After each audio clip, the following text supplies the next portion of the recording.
Salve, salve galera! Eu sou o Luan Matheus, sou UX Designer e esse é o Papo de UX. Mais um episódio começando e hoje vamos falar como o UX Designer pode iniciar sua jornada desse universo de experiência do usuário. E para bater esse papo comigo, eu convidei uma pessoa que está criando um conteúdo incrível pelo Instagram, Lari do Design é Tudo. Olá Lari, tudo bem? Oi Luan, tudo bem? Em primeiro lugar, muito obrigada pelo convite, estou muito feliz de estar aqui. É o meu primeiro podcast, estou bem animada. Estou esperando aí para ver quais são as perguntas do pessoal para a gente conversar. Ah, bacana, muito legal. Fala pra gente aí como que você começou e quando você começou aí a sua carreira como designer, como é que foi o desenrolar, né, de tudo isso e como que você começou a criar o conteúdo para o Instagram. Eu vou contar então da parte mais focada já com o X, né, que eu comecei a trabalhar, que foi em 2015, quando eu fui fazer intercâmbio pelo Ciências Sem Fronteiras nos Estados Unidos. Eu tive a oportunidade de pagar uma disciplina de design e sustentabilidade. E aí, nessa disciplina, eu conheci um pouco do design de serviço e a gente teve que planejar um produto associado ao serviço dele. E aí, consequentemente, a gente acabou fazendo também um aplicativo. E aí, esse projeto ganhou prêmio, foi bem legal. E foi, tipo, quando eu vi, assim, a oportunidade, o impacto que o design poderia ter, que realmente não era só deixar bonito. Eu já sabia disso, mas naquele momento as peças se conectaram, assim. E daí, quando eu voltei para o Brasil, eu apresentei esse projeto no laboratório de computação lá na faculdade que eu fazia, que era na Federal de Campina Grande. E o professor, na época, achou muito legal a proposta, achou que tinha a ver com as qualidades que ele estava buscando para uma vaga lá de design que ele abriu, que era de UX/UI. E daí ele me escolheu para esse projeto, e era um projeto de pagamento digital com uma empresa francesa, Ingênico. Então, toda vez que vocês passam um cartão de crédito numa maquininha de cartão da Ingênico, vocês vão ver lá uma logo vermelha. Meu time e eu que fizemos os sistemas. Naquele momento, assim, eu lembro que eu entendi o impacto do meu trabalho quando, acho que deu a primeira semana de trabalho, assim, aí eu fui na padaria e eu passei o cartão e eu vi a logo no terminal, assim, do cartão de crédito. Eu pensei, caramba, é isso, sabe? É isso que eu quero fazer. Eu quero, talvez não vai ser algo famoso, assim, mas saber que eu estou, de alguma forma, contribuindo para gerar diminuir, pelo menos, a frustração das pessoas quando elas estão usando um serviço, quando elas estão fazendo alguma coisa, é nisso que eu quero atuar. Daí eu terminei a graduação e, consequentemente, o projeto também, e eu consegui uma vaga de emprego em Curitiba, que é na MJV.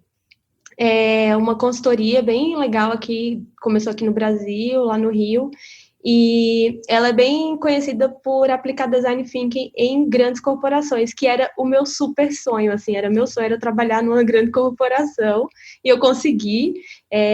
Eu prestava consultoria para Bradesco Seguros, aqui em Curitiba, e, foi muito desafiador, interessante, frustrante. Eu acho que, assim, tudo que poderia acontecer na carreira de alguém aconteceu, assim, na minha vida. De tanto coisas boas como também o lado, né, da frustração, de levar não, da burocracia, da dificuldade. E ali foi um segundo momento, eu diria assim. Se até então eu vivi tipo uma história, digamos assim, ideal, porque trabalhar em projetos dentro de faculdade, o ambiente é ideal, a metodologia é ideal, tudo funciona de uma forma ideal, né?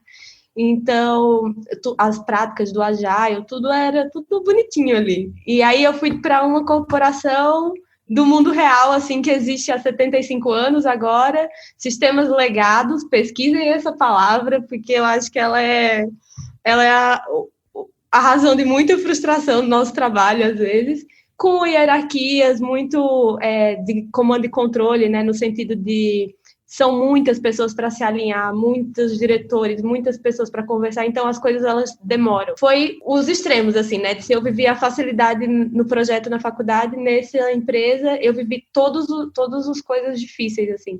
E eu acho que foi isso que formou a profissional que eu acabei me tornando, assim, né? Que hoje eu sou uma pessoa super flexível, sei lidar com treta. Ah, fulano é difícil, pois eu vou na reunião, pode deixar comigo, assim, tipo, não tenho paciência, não, nada me estressa. Eu sempre consigo navegar muito bem por situações de conflito e quando eu penso assim, como que eu desenvolvi isso?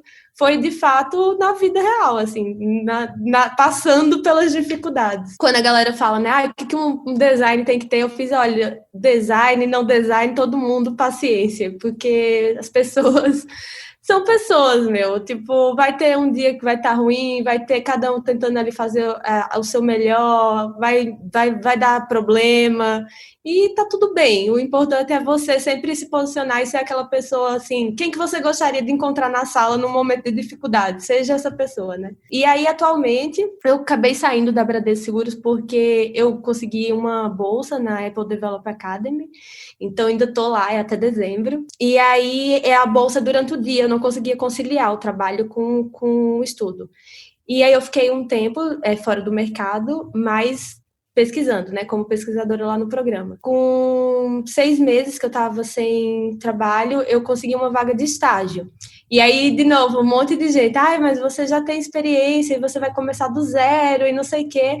E assim, na época, parecia uma decisão muito contrária a tudo, assim, né? Porque por que você vai aceitar uma vaga de estágio, ou você vai se candidatar para uma vaga de estágio, se você já tem experiência e se você já é formada e etc. Parecia a decisão mais nada a ver, assim, sabe? Mas, como boa pesquisadora de design, eu fucei essa empresa de cabo a rabo, assim. Então, eu sabia muito sobre ela, sobre as pessoas que tinham criado, as pessoas que tinham trabalhado, conversei com pessoas lá. E uma coisa que me chamou a atenção é que muita gente trabalhava lá, saía e voltava. Então, se tem uma coisa que eu aprendi é a importância da cultura do lugar, assim. E para uma pessoa sair e voltar para a empresa é porque com certeza ela gosta de trabalhar ali. Eu também tinha, assim, uma estratégia, né? Eu sabia que eu ia entrar como estagiária, mas eu não ia ficar como estagiária muito tempo, porque eu ia cavar essa vaga minha lá dentro, que ainda não existia. E dito e feito, assim, no meu primeiro mês eu recebi uma proposta para ser efetivada, que acabou não dando certo, porque eles precisavam de alguém que viajasse, e eu não poderia viajar. Daí eles ficou no ar a proposta, e aí 2 meses depois apareceu um projeto, daí me efetivaram, deu tudo certo, como eu queria, e foi muito engraçado, assim, que o meu chefe, na época, ele chamou para conversar, ele falou, olha, mérito para ser contratada você tem, eu só quero entender por que você entrou aqui como estagiária. E aí foi muito legal, assim, tipo, ouvir deles que eles reconheciam o meu trabalho, e daí eu falei que eu entrei porque, na época, ninguém acreditava, assim, pelo menos aqui no cenário que eu tava, né, em Curitiba. As empresas que eu me candidatei, assim, elas não acreditavam num trabalho remoto ou flexível para design, o que é muito engraçado, porque agora todo mundo tá remoto. E aí, tipo, até eu mesmo ficava insegura, né? Tipo, realmente, eu nunca fiz isso. Realmente, vai que eu não dou conta de fazer entrevista, de fazer as coisas à distância. Então, eu também não me sentia segura de lutar por essa oportunidade remota. E aí, quando eu recebi o não, fui recebendo vários nãos, aí eu falei, nossa, não vou conseguir um trabalho 8 horas remoto ou flexível. Vou ter que buscar uma alternativa. E aí, a alternativa foi entrar no estágio, porque o estágio era 4 horas, né? E dava para conciliar com a bolsa. Mas aí, consegui. E foi muito engraçado, porque quando ele foi me efetivar, ele falou, e aí tem a questão do horário, né? Como que a gente vai fazer? O que você pensou? E eu nunca imaginava que alguém ia me dizer como eu queria fazer o horário, né? E aí eu falei, eu quero assim. E aí eu fiz um horário flexível, eu trabalho às 8 horas, assim, eu sou bem louca, mas o meu horário é totalmente flexível. É como os dos devs, e o argumento que eu usei na época foi esse. Olha, eu trabalho junto com desenvolvimento faz horário flexível. Eu vou conseguir entregar, fique tranquilo. E está dando tudo certo, já faz que eu estou efetivada, vai fazer 8 meses, e que eu estou num projeto remoto, 100%, etc., desde o início da quarentena, né? E está funcionando tudo bem. Minha equipe é de Campinas, inclusive, não tem ninguém em Curitiba. O cliente é de São Paulo e assim, vamos que vamos. O que eu achei massa que você falou sobre a questão das pessoas, às vezes, né? Tipo, poxa, mas você já tá na área há bastante tempo, tem conhecimento, por que você quer um estágio, né? Tem uma frase que eu gosto de uma música do Emicida que fala assim, chances é bom vê-las, às vezes se perde o telhado para ganhar as estrelas. E isso é muito legal, porque às vezes parece que você tá dando um passo para trás, onde na verdade você só tá se preparando para dar mais passos para frente, né? Quando às vezes as pessoas podem até olhar e falar, poxa, né, por que que você vai querer um estágio, né? Parece loucura, né? Todas as pessoas pensam loucura, mas ninguém tá vendo o que você tá enxergando, né? A oportunidade do mercado que você tá enxergando para poder tá trabalhando e aceitando um estágio. E o que eu vejo, às vezes, é muita galera hoje em dia não reconhecendo isso, já querendo, tipo, níveis mais avançados, onde de buscar conhecimento na base, né? E falando sobre isso, já puxando esse gancho, na sua visão, o que uma pessoa que está começando ou está querendo se tornar um UX designer, por onde ela pode começar os estudos delas, né? Isso por quê? Porque hoje, tanto no Instagram, por causa da pandemia, eu acredito que está acontecendo mais isso, tem muitos cursos, muita galera compartilhando conteúdo, a gente até trocou ideia aquele dia lá na live, foi super legal falando sobre isso, e a galera fica perdida, né? Elas não sabem por onde elas começam a buscar a informação, porque é muita gente dando informação, mas nem todo mundo dando informação da forma correta, né? Até mesmo tem esse problema hoje em dia com as nossas notícias hoje, né? Muita fake news, muita notícia falsa, né? E hoje também tem muito conteúdo raso, superficial, né? E na sua visão, por onde essas pessoas podem começar a buscar o conteúdo de forma correta para poder começar esse estudo, para essa pessoa ser uma UX designer de qualidade, realmente se inserir no mercado de trabalho, né? Eu adoro falar sobre isso, assim, educação de design, então eu gosto de dar sempre 3 dicas, assim, se a pessoa realmente ela não sabe nada sobre design, buscar primeiro conteúdos gratuitos. Tem muita coisa já na internet, tanto de livro, e-book, bootcamps, né, que são cursos mais curtinhos, lives gravadas no YouTube, tem aos montes. Então, dá uma olhada ali sem gastar grana no que você puder e vê o que te interessa. Aí, de repente, você vai ver que existem várias ramificações, né, várias áreas, que a gente sabe que tem bastante coisa, conforme uma coisa vai se especializando, ela vai se ramificando também, né? Então, não tem mais essa ideia do profissional que faz tudo, ou pelo menos não deveria ter, né? Tem as caixinhas lá, quem faz pesquisa, quem faz os protótipos de baixa, de alta fidelidade, quem testa, quem escreve, quem lidera. Então, tem várias caixinhas que você pode se interessar. Gostou mais de um assunto? Começa a se aprofundar. Primeiro, Master, Conselho, Plus, livros, assim. Eu sei que eles são caros, eu sei que são caros.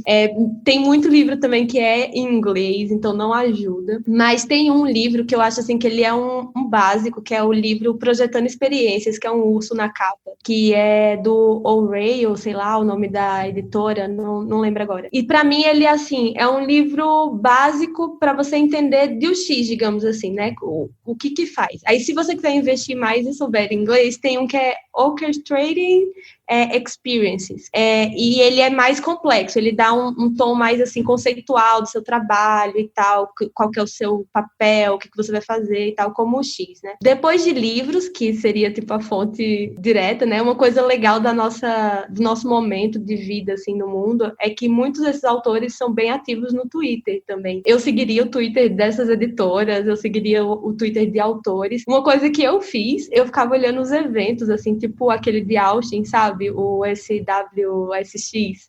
E eu não podia ir, eu não tinha grana para ir para o evento, mas eu olhava o line-up, quem que ia apresentar, e eu catava essas pessoas no LinkedIn, no Twitter. E, eles falam muito sobre design, de graça, assim, sabe? Então, eu ficava seguindo, como eu sabia inglês, né? Eu ficava seguindo, trocando ideia, tirando dúvida. O Dom Norman já compartilhou um drive dele comigo e me respondeu, sabe? Então, a gente tem essa possibilidade também de, no mundo digital, se conectar direto com a fonte, com quem está promovendo conhecimento, com quem escreveu o livro lá que a gente gosta, e perguntar, fiquei com dúvida nisso, gostei muito, como que eu aplico, sei lá, mete a cara, sabe? Seja totalmente cara de pau e sem vergonha, assim, é o que eu falo. E a terceira coisa, eu gosto muito de curso, eu acho que é importante ter esse momento, assim, de teoria, prática, até conhecer outras pessoas que estão na mesma, porque vai ser legal você trocar ideia com gente que está estudando a mesma coisa que você, etc. Então, eu indicaria alguns, né? A Amires é, para mim, a Topper Master Blaster dos cursos de design de UX, principalmente. Ela tem muita experiência. O mais foda dela é que ela tem um curso em Harvard de como dar aula. Então, as aulas com ela são muito boas, assim, sabe? Ela tem a didática, a metodologia, e ela é um super contato para você ter, no sentido de, até hoje, se eu tiver uma dúvida, eu marco uma call com ela, mostro o que eu estou fazendo e peço ajuda, sabe? Então, ela é esse nível de professora, assim, sabe? Ela é muito, muito foda. É a que eu super indicaria, mas aí você já precisa ter algum conhecimento, ou já ter pelo menos um projeto, mesmo que seja um projeto fictício, mas você precisa já ter algum insumo, porque ela é um pouco mais avançada. Se você ainda está no comecinho e quer um curso e tal, os que eu já fiz e que eu indico são os da HAL, eu acho que eles são maravilhosos, assim, o Leandro, que é que ele é aqui de Curitiba, inclusive, que organiza os cursos, ele é uma pessoa, assim, muito, que a educação é o propósito dele, eu diria. Então, ele se preocupa muito com as pessoas que dão aula, com os alunos, com a experiência, com tudo. Então, todos os cursos que eu fiz com ele, assim, é de cair o queixo do cuidado que ele tem com tudo, assim, foi muito, muito bom. Eu não conheço os cursos, eu já ouvi falar, né, da Mergo, da Product Arena, eu conheço a Paola, que dá aula no Product Arena, porque ela também dá aula na pós. Então, eu também olharia esses outros, né, o pessoal fala super bem, e tentaria. Eu sei que está tendo, todos estão remotos agora, se eu não me engano. Então, isso é um super plus, porque você pode estar em qualquer lugar e fazer o curso, né? Você pode se programar. E é isso. Mas a Mires, para mim, ela ainda é o top, assim. Ela tem curso de praticamente tudo, principalmente essa parte do X, de estratégia, de teste, de análise heurística, de todos esses detalhezinhos que você vai precisar aí se você quiser se aprofundar em UX. Muito bacana. Você falando sobre a questão do livro, a maioria dos livros eu não vejo como algo muito caro. Tem livros que eu estava vendo e que eu comprei alguns também para estudar, e são livros, às vezes, que saem menos de R$50, sabe? E se você parar para pensar, R$50 é menos que uma pizza hoje em dia, né? A gente, às vezes, vai pegar uma pizza gasta aí R$80, R$100 para comer uma pizza, comeu 2 horas, acabou. Tipo, um final de semana, um sabadão, já era sua noite, sabe? E um livro não, né? Um livro você investe, você pode usar aquele livro por muitos anos, sabe? Tem, que nem o livro do Norman mesmo, o Design do Dia a Dia.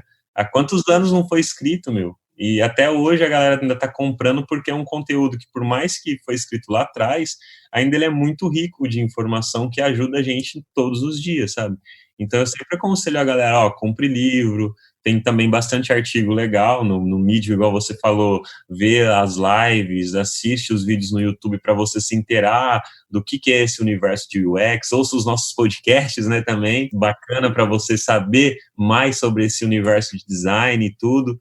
E com certeza, se você tiver uma grana a mais, fazer algum curso ou outro, né? E sempre pegar reviews da galera, né? O que a galera tá achando do curso, pessoas que já fez, não sair já comprando direto, né? Sempre observar, conversar com as pessoas, né? E outra coisa, o que um designer precisa saber? Vamos supor assim, tipo, essa é uma pergunta que o pessoal fez no Instagram lá para mim. Ele tinha dúvida de saber o que faz um designer júnior, quais são as responsabilidades dele no trabalho, o que ele tem que fazer. Ah, tem que fazer pesquisa e tem que desenhar. Ah, ele tem que fazer código também, né? Tem muita gente que pergunta, nossa, o UX designer tem que programar? Meu Deus, preciso programar, sabe? Eu até brinco, eu falo, galera, ó, eu entendo de programação, sei programar, mas eu nem fico programando. E não precisa saber, né? Mas a galera insiste nessa questão. Dê sua opinião, fala o que você acha, né? Qual que são realmente as funções de um UX designer. Aí você pode comentar também, tanto júnior, pleno, sênior, o que faz um líder. Eu ainda fiz um post esses dias a respeito do que é design ops. Então, eu acho que é legal pensar, quando você estiver planejando a sua carreira, que existem várias possibilidades, né? Você pode ser o eu time, né? O eu design numa agência, ou numa startup, ou num projeto menor. Como você pode trabalhar numa grande empresa. Hoje as empresas de software estão aumentando cada vez mais os números de design nas equipes, estão entendendo que faz sentido. Então, nesses cenários, provavelmente, quanto maior a empresa e mais design, mais especializado você vai trabalhar. E o que eu prefiro, eu gosto dessa pegada de trabalhar em equipe, assim. Já trabalhei sozinha, mas eu prefiro trabalhar trocando, assim. E então, o que eu diria que você vai precisar saber, né? Primeiro, muita calma, muita tranquilidade, porque as empresas sérias, elas sabem que se você é júnior, ou Sandy, eu gosto de falar assim, né? Você está aprendendo. Você não sabe, né? Você tem um conhecimento talvez um pouquinho ali teórico, se você tiver feito algum curso, mas as pessoas entendem que é tipo, às vezes é teu primeiro emprego, ou você tem pouca experiência, fez só um outro estágio, talvez, enfim.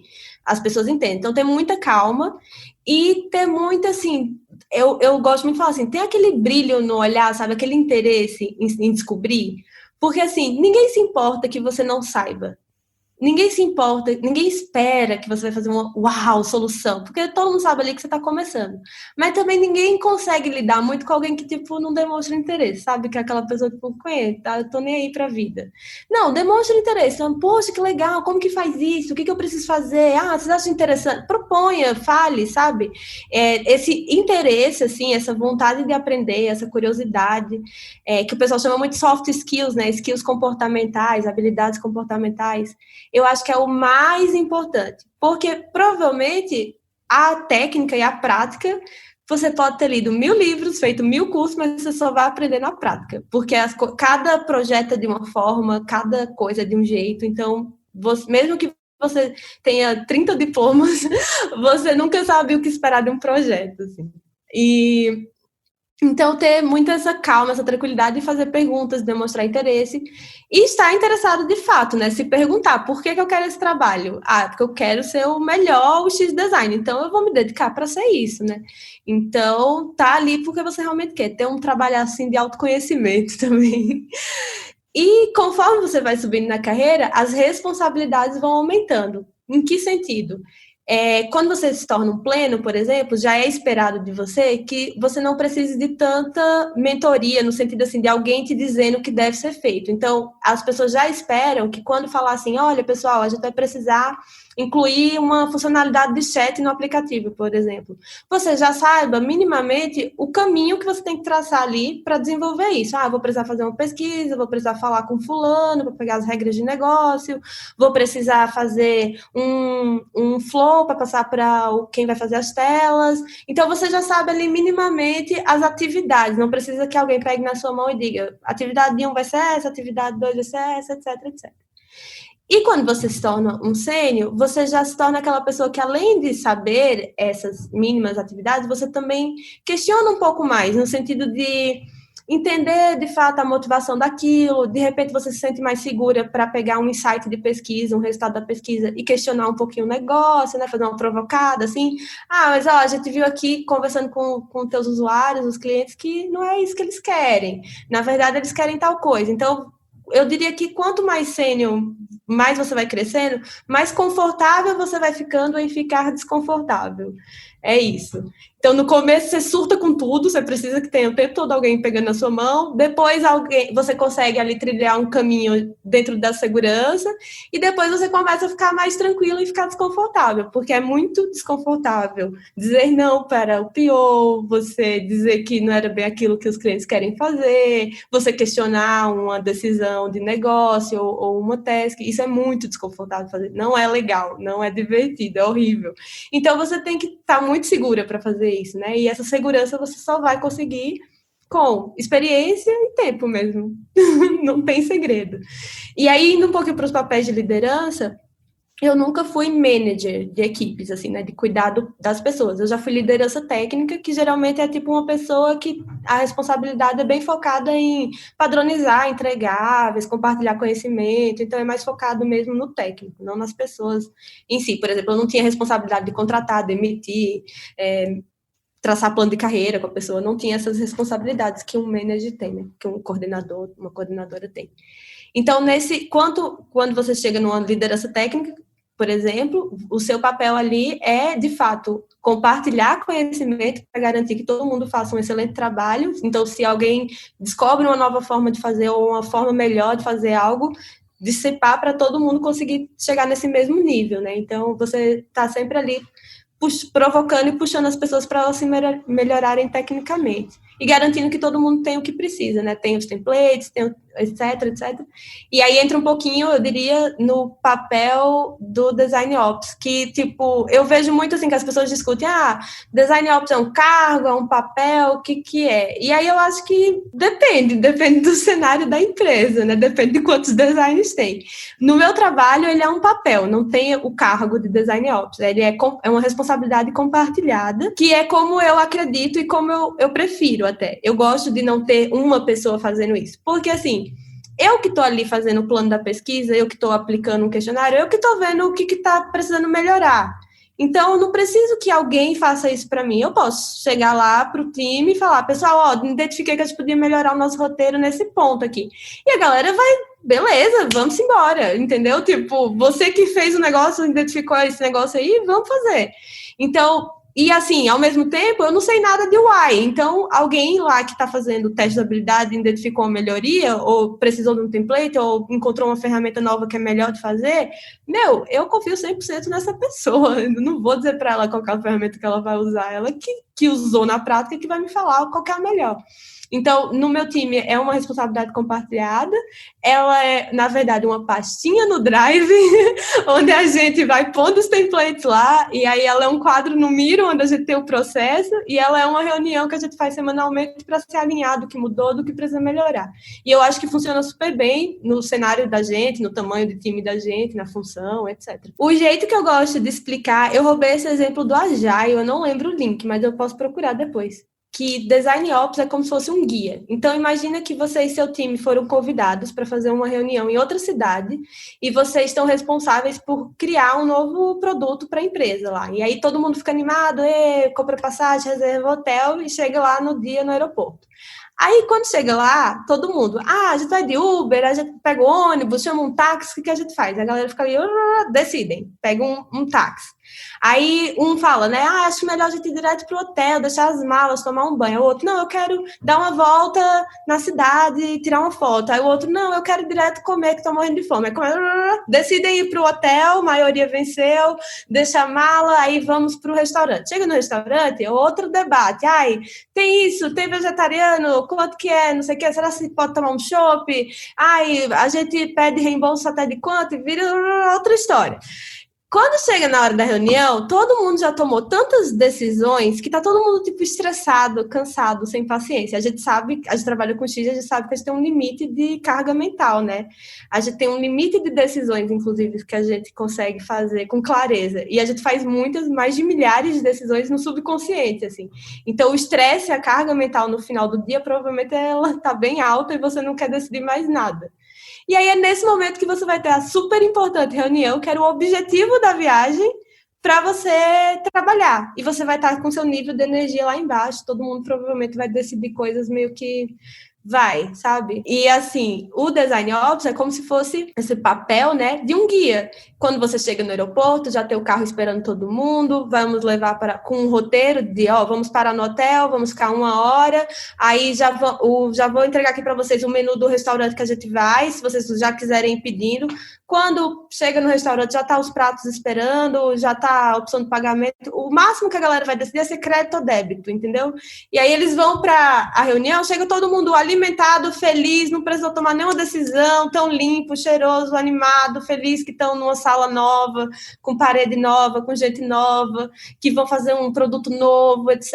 E todo mundo vai dar o gás e o melhor para construir aquele produto. Então, um Design Ops, na minha opinião, é esse papel de eliminar decisões desnecessárias. Eu não preciso toda vez que eu vou fazer pesquisa criar do zero um roteiro. Não preciso toda vez criar do zero um plano. Eu não preciso toda vez criar do zero, sei lá, como que é a frase que eu ponho no e-mail para convidar a pessoa para reunião. Não precisa, eu posso ter tudo isso pronto e alterar só detalhes, alterar a data, alterar o nome, mudar a ordem ali de alguma atividade. Então, eu ganho tempo em decisões, gasto poupa essa energia mental para fazer um trabalho que realmente precisa ser feito, né? Que é a pesquisa, que é o desenvolvimento de um produto novo e etc. Perfeito, a sua explicação é ótima.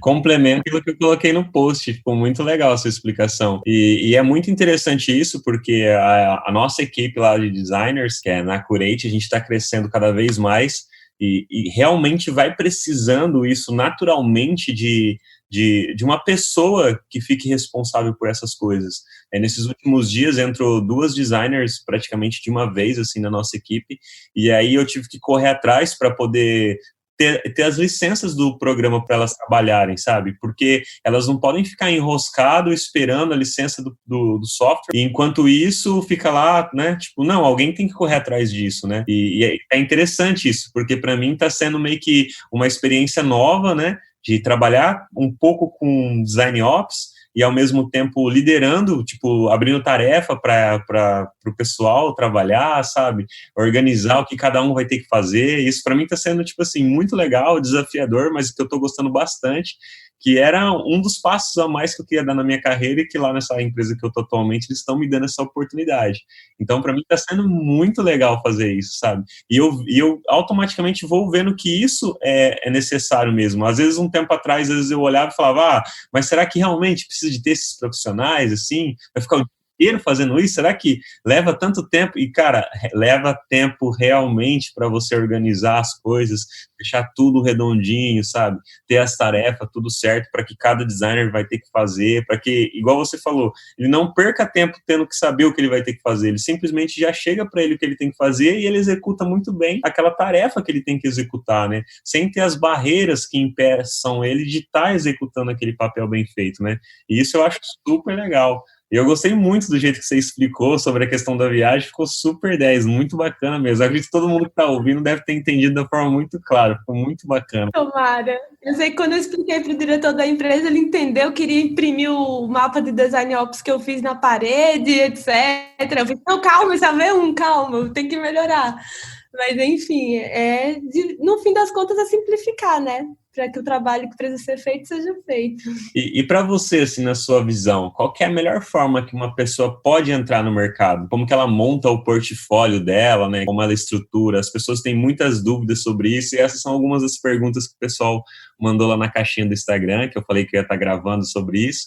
E o pessoal mandou, como é que eu faço um portfólio? E mais de uma pessoa mandou essa mesma pergunta, né? Como que eu monto, tá? Eu tenho dúvida. Como é que é? O que eu tenho que pôr? Eu ponho só a tela?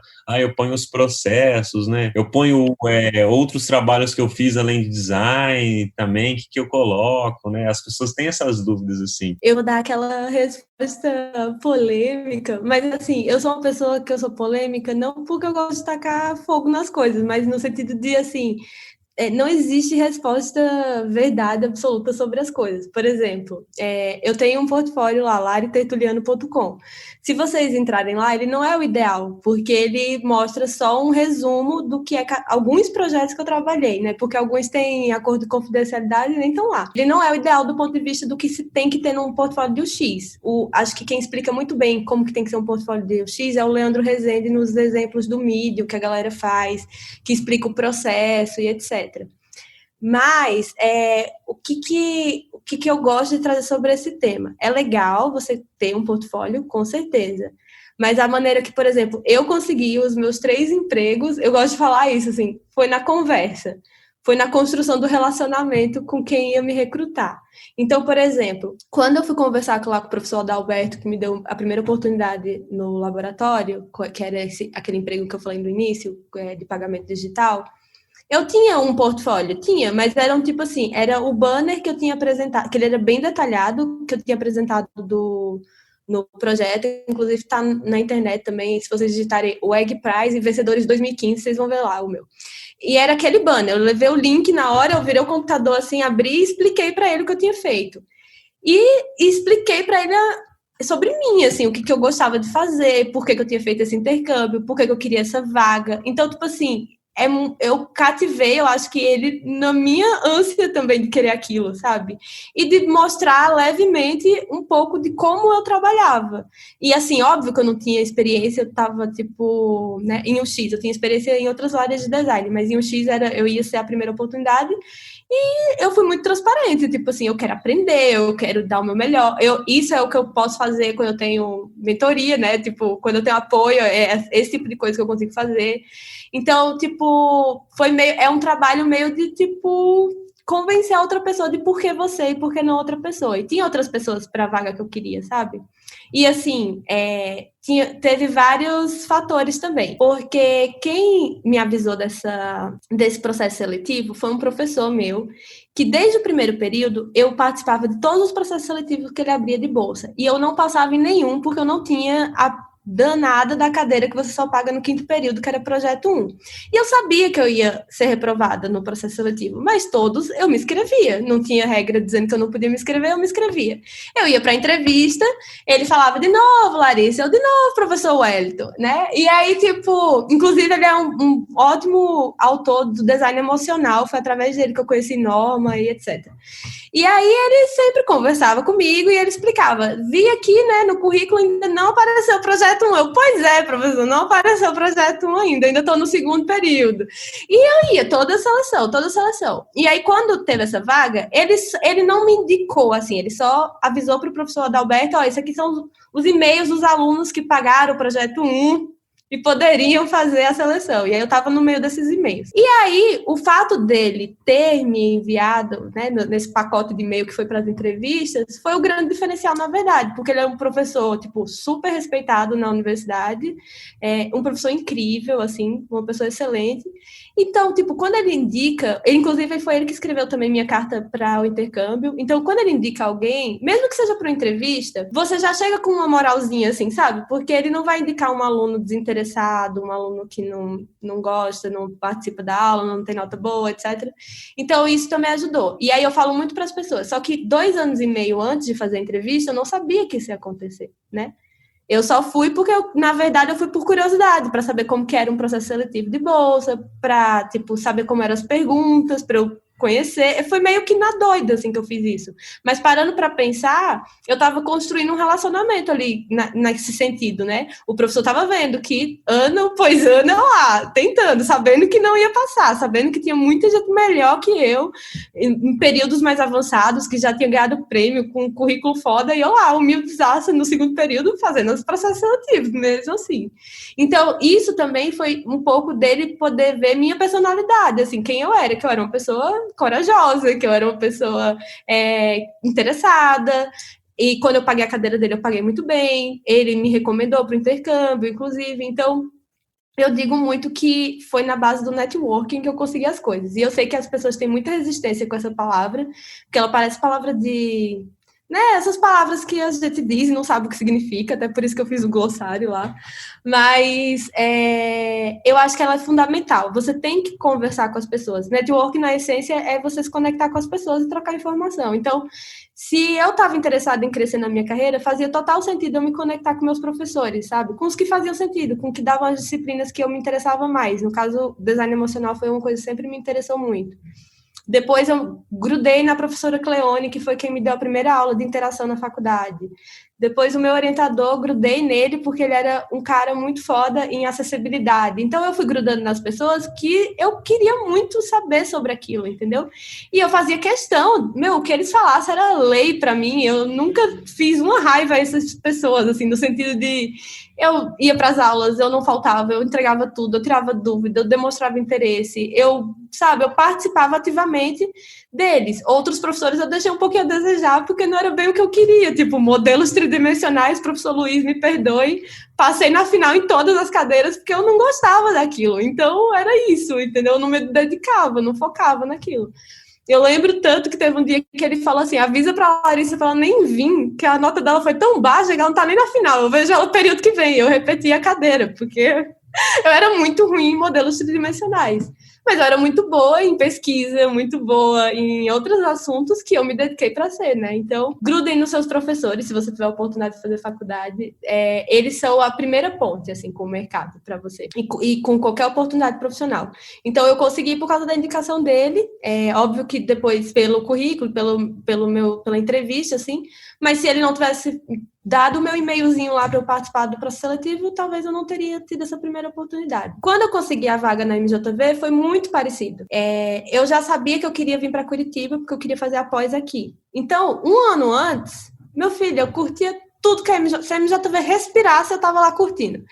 Então, as pessoas já sabiam quem eu era, sabe? Tipo, quando eu me inscrevi para a vaga, a pessoa que me entrevistou tecnicamente já me conhecia, de tanto que eu curtia, comentava, compartilhava, todos os textos que eles postavam, eu compartilhava, comentava, eu estava dando a minha opinião, não vaziamente, assim, com interesse, porque eu gostava daquele assunto, porque eu queria um dia trabalhar com eles, óbvio. Então, foi muito na construção do relacionamento. E daí, quando eu fui ser entrevistada, não era uma pessoa 100% desconhecida. Larissa, tudo bem? Entendeu? Mesmo que a pessoa me conhecesse 1%, porque só viu uma postagem minha, mas eu era menos desconhecida que meus concorrentes. Então, isso foi uma vantagem competitiva para mim. E o meu portfólio, de novo, era coisas que eu saía abrindo links e mostrando, assim, fiz isso, fiz aquilo. Não era um portfólio ideal, como deveria ser. Mas eu tinha esse lado do network que complementava muito bem, assim. E nesse trabalho também de agora, que é o que eu tô, tanto o estágio como o segundo projeto que eles me deram, foi, de novo, pela minha habilidade de comunicação. Porque para o estágio, não pediram portfólio, porque era estágio, né? Então, não pediram. Teve a apresentação e etc. Eles davam um desafio, você fazia a apresentação. E aí, nesse momento, eles viam lá a tua capacidade de articulação, defender uma ideia, etc. E aí, essa parte foi tranquila. Mas aí, dentro da empresa, quando eu ganhei essa oportunidade de ter esse outro projeto, o lead desse projeto que me convidou, ele nunca tinha visto nada do que eu fiz. Ele tinha conversado comigo uma vez, que eu tinha ido para Campinas. Ele tinha me achado uma pessoa super engajada, animada, entusiasmada com design, e ele falou, eu quero ela, eu não sei se ela tem as habilidades técnicas, mas ela tem as comportamentais. Ele falou exatamente isso, assim, para o pessoal de Curitiba. E eu falei para ele, né, na entrevista, assim, na entrevista não, assim, porque eu já estava dentro da empresa, mas são duas empresas diferentes no mesmo grupo, então era como se fosse uma entrevista, mas eu não fiz, tipo, contratação de novo, assinar carteira de novo, etc. Foi só uma conversa, na verdade. E aí eu falei para ele, eu tô um pouco insegura, porque não sei tecnicamente o que eu vou fazer e tal. E aí ele falou assim, não, a gente não sabe se vai dar certo, se você vai conseguir entregar o que precisa, assim, mas a gente gosta da tua energia, da tua vibe. Eu conheci você lá em Campinas e acho que você vai somar com as habilidades das pessoas aqui, com o jeito das pessoas aqui. E, quando ele falou isso pra mim, eu olhei pra trás e eu falei assim, ninguém nunca pediu meu portfólio. Na real oficial, ninguém nunca viu meu portfólio, sabe? Eu acho que eles descobriram meu portfólio depois, numa conversa no WhatsApp, que a gente tava tipo, quem tem portfólio, a gente mandou os links lá e conversou, mas ninguém abriu, questionou, perguntou nada. De fato, foi o comportamental e foi muito essa coisa do alguém já saber quem eu era, sabe? Eu nunca cheguei num lugar e eu era uma completa desconhecida, assim, pra pessoa. Era basicamente isso. Ou ela já tinha me visto num evento, ou ela já tinha me visto numa carinha, num comentário que eu fiz num post dela, ou ela já tinha... Em alguma forma, eu já tinha interagido com essa pessoa, porque eu já tinha visualizado que eu queria ir naquela linha. Então, a pessoa já me conhecia. Então, eu digo polêmica por isso, né? Sim, tenho portfólios. Talvez eu não seja a melhor pessoa para falar de portfólio. Sigam os exemplos lá do Leandro Rezende. Os alunos dele, as alunas dele fazem uns posts incríveis no Medium. Óbvio que se vier falar comigo, eu mostro meus PDFs, abro tela, compartilho e mostro, assim, mas de uma forma estruturada. Eu não tenho um link bonitinho com a historinha de cada projeto para mostrar. Não recomendo que seja assim, mas ao mesmo tempo falo com propriedade que o maior valor da minha carreira ela foi construída na base da criação de relacionamento que eu tive com os professores, com as pessoas que eu trabalhei, com as pessoas que eu queria trabalhar.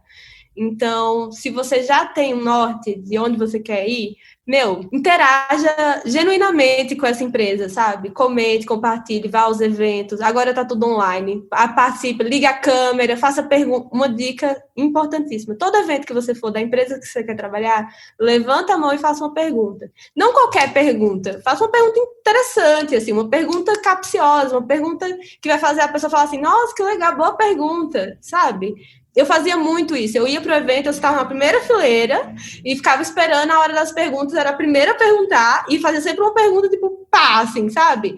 Porque eu tinha lido o artigo da pessoa, porque eu tinha lido o post que ela fez, porque eu já conhecia o trabalho dela. Então, eu sabia que se eu perguntasse aquilo, a pessoa ia gostar de responder. É manipulador? Mas é um manipulador do bem. E eu acho que a gente tem que ser mais estratégico nas coisas que a gente faz, sabe? Eu noto muito que as pessoas esperam assim, tô aqui na faculdade, o que você vai fazer quando formar? Não sei. Eu nunca respondi não sei. Eu sempre sabia, pelo menos aonde que eu ia, o que eu ia fazer. Eu não sabia se ia dar certo, óbvio. Mas eu tinha um norte, assim. E eu acho que a gente precisa ser mais ativo nisso. Então, primeira coisa, antes de se preocupar o que é que tem no portfólio e o que é que tem que ter, se preocupe com o que você quer. E aí mira. Onde que tem isso que eu quero? Ali. Vou colar e ser melhor amigo dessa pessoa, vou colar e comentar tudo dessa empresa, vou ir nos eventos, vou ler o e-book. Empresas de design tem muito isso, de lançar e-book, fazer evento online. Aparecem todos, comente todos, seja a pessoa mais, como é que a gente fala? Tem o early adopter, né? A pessoa que adota tudo de primeira, assim, que uma marca lança. Seja isso da empresa que você quer trabalhar, sabe?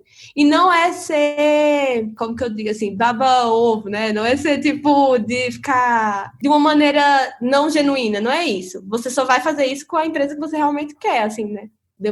Porque vai ser verdadeiro, você quer estar ali, então vai ser verdadeiro. Legal isso que você falou a respeito do networking e que realmente até eu também dou sempre um conselho para a galera de ir lá estruturar o portfólio bonitinho para poder colocar os processos, o porquê das coisas que você colocou, mas realmente também eu não tenho isso tudo estruturado, tudo certinho, tudo bonitinho. E realmente também comigo sempre foi assim, nessa empresa que eu tô atualmente, eu já trabalhei lá antes, e agora dessa vez eu simplesmente mandei um e-mail assim pro gerente, falando, eu vim estudando, me especializando cada vez mais nessa área, tal. Eu ainda perguntei, você quer que eu mande o meu currículo com portfólio? Ele falou, não, só manda esse e-mail. Foi uma linha o e-mail, eles me entraram em contato e falaram, e aí, vamos negociar assim, assado? Fechou, tá pronto, começa a trabalhar e já era, entendeu?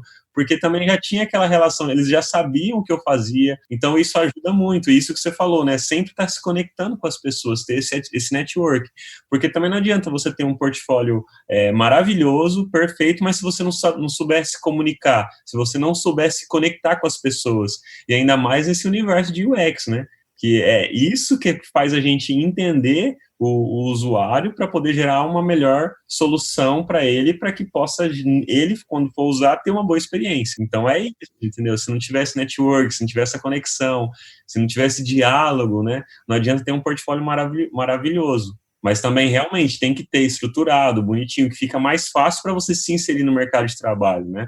Então eu acho que uma coisa não anula a outra, né? Você ter um bom network não vai anular você ter um portfólio esculachado. Pelo contrário, se você tiver os dois, melhor, né? É mais fácil você conseguir uma chance no mercado de trabalho, né? Vou só pontuar, então, para não contar só a história de sucesso, eu consegui essas oportunidades, mas eu levei muitos nãos antes, assim.